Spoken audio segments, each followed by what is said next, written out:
Olá, vamos mergulhar num assunto que é crucial para quem estuda para concursos: os artigos 41 e 42 da Lei de Responsabilidade Fiscal. Sabe aquelas regras de fim de mandato que sempre aparecem e geram um monte de dúvidas? Pois é, hoje a gente vai desvendar todos os segredos delas. Fica aqui que vai valer a pena. Para começar, vamos direto ao ponto com a pergunta que não quer calar. O governante que está de saída, ele pode, assim, simplesmente deixar um monte de contas para o próximo pagar? Deixar aquele famoso presente de grego? Essa é a questão central que a LRF tenta resolver com esses artigos. Bom, e qual vai ser o nosso caminho? Primeiro, a gente vai entender o problema, a bagunça que a lei veio organizar.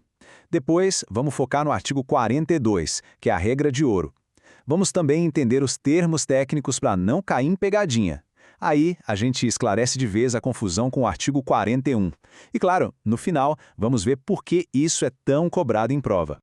Então vamos começar pelo começo. Por que essa preocupação toda com o fim do mandato? Imagina só a cena. Um prefeito está no último ano, já sabe que não vai continuar, o que impedia ele de começar a gastar sem controle, inaugurar um monte de coisa e deixar a conta para o sucessor. Era uma verdadeira festa fiscal com o dinheiro público. E é exatamente para acabar com essa farra que a LRF foi criada. No passado, isso era muito comum. O gestor que estava saindo fazia um monte de despesa, saía como o bonzão que fez muitas obras, só que a realidade era outra. Ele deixava um rombo enorme, um cofre cheio de dívidas. Era a famosa herança maldita, que basicamente inviabilizava o começo de qualquer nova gestão. No fim das contas, a fatura dessa festa sempre chegava, e quem pagava era a população. Certo. E qual foi a solução da LRF para isso? Foi criar uma regra muito clara, muito direta, um verdadeiro mandamento da boa gestão pública. É aí que entra em cena o famoso artigo 42. Pensa nele como a regra de ouro do final de mandato. A lei diz o seguinte, olha só, é proibido nos últimos 2 quadrimestres do mandato criar uma despesa que não possa ser paga até o fim do ano, a menos que tenha dinheiro em caixa já separado para isso. Traduzindo, nos últimos 8 meses de governo de maio a dezembro, o gestor não pode inventar uma dívida nova e simplesmente empurrar para o ano seguinte. Se quiser gastar, tem que ter a grana para pagar tudo até 31 de dezembro, ponto final. Para resolver a questão de prova, o esquema é transformar essa regra num checklist mental. É bem simples. A banca vai te dar uma situação e aí é só se perguntar. Primeiro, aconteceu no período proibido, ou seja, de maio a dezembro do último ano? Segundo, é uma despesa nova, um contrato novo? E terceiro, tinha dinheiro em caixa para pagar tudo até o fim do ano? Se a resposta for sim para as 2 primeiras e não para a terceira, pronto, a ação é ilegal. Exatamente esse raciocínio que o examinador quer ver. Agora, para esse checklist funcionar perfeitamente, a gente precisa entender 2 expressões que estão lá no artigo 42. Dominar isso aqui é o que separa quem acerta a questão de quem cai na pegadinha. O primeiro termo é obrigação de despesa. O que é isso? Pensa que não é o pagamento em si, mas o momento em que a dívida é criada. É quando a prefeitura assina o contrato para reformar a praça ou quando o governo emite a ordem de compra dos computadores. É o ato de se comprometer a pagar. É aí que a obrigação nasce.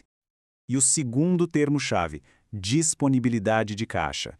E aqui, muito cuidado, não é só olhar o saldo da conta do governo. Disponibilidade de caixa é o que sobra depois de descontar todas as contas que já estão na fila para serem pagas até o fim do ano. Salários, fornecedores, dívidas antigas, tudo isso. É o dinheiro limpo, o que realmente está livre no cofre para novas despesas. Então, para resumir, o que pode? Pode pagar contas que já existiam, de contratos antigos, pode começar uma obra nova, desde que ela seja totalmente paga até dezembro. E o que não pode de jeito nenhum?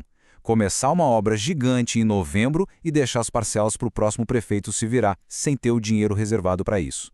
Basicamente, é a diferença entre ser responsável e simplesmente passar o problema para frente. Certo? Entendido o artigo 42, agora vamos resolver uma das maiores confusões que os concurseiros fazem e que as bancas, claro, adoram explorar. Vamos falar do tal do artigo 41. Atenção total aqui, pessoal. Isso é muito importante. O artigo 41, o texto original da LRF, foi vetado. Ele não existe, não está valendo. Se aparecer na prova uma questão falando das regras do texto original do artigo 41, pode saber, é armadilha. É uma pegadinha clássica para pegar quem não estudou com atenção. O que aconteceu foi que, depois, criaram um outro artigo, o 41A, e ele trata de um problema diferente. Ele não fala sobre criar despesas novas como o 42. O 41A fala sobre o que acontece quando a gestão atual não tem dinheiro em caixa nem para pagar as dívidas que foram deixadas por gestões anteriores, aquelas dívidas que a gente chama de restos a pagar. E a lógica do 41A é como se fosse uma escadinha de punições.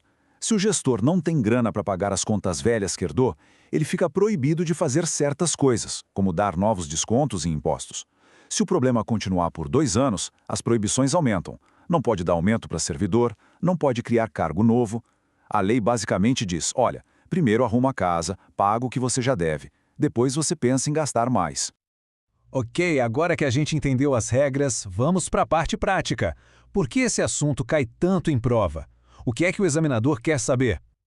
As bancas adoram esses artigos porque eles são a pura essência da LRF. Eles testam a compreensão sobre planejamento, responsabilidade, sobre não deixar a conta para o próximo. Então, para fechar, guarde isso. Artigo 42 é sobre prevenção. É para impedir que uma nova dívida seja criada no fim do mandato. Já o artigo 41A é sobre consequência. É o que acontece quando já não tem dinheiro para pagar as dívidas antigas. Dominar essa diferença e aquele prazo dos últimos 2 quadrimestres já é meio caminho andado para acertar a questão. E para a gente terminar, fica uma reflexão. Com a LRF, com todas essas regras, será que a era da herança maldita acabou de vez? Bom, a lei é uma ferramenta poderosa, sem dúvida, mas a sua eficácia depende sempre da fiscalização, da aplicação correta, e é aí que entra o futuro servidor público.